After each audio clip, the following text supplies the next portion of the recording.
Buenos dias, I am Raymark Marcos, 32 years old, an aspirant for the 5 outstanding Zamboangueño Young Leaders. In my years as a 4-H member, or shall we say, in my 19 years as a member of the 4-H Club, I was able to develop my leadership skills and was able to motivate and inspire other young leaders in my club to do community service or to be engaged in community services.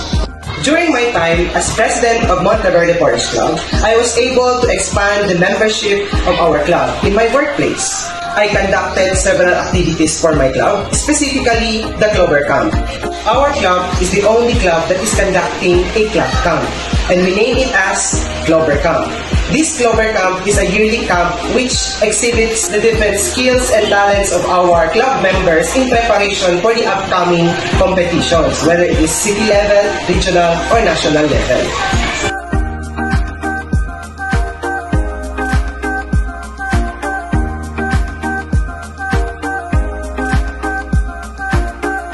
I am a teacher.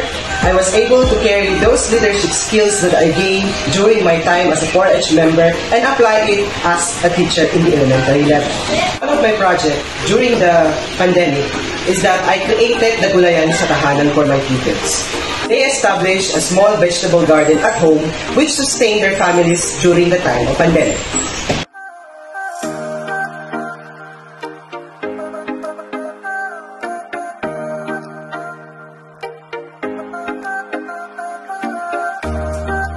I am a member of the Federation of Volunteer Leaders of the Philippines, and it created an avenue for me to be able to continue to help other young leaders in the community.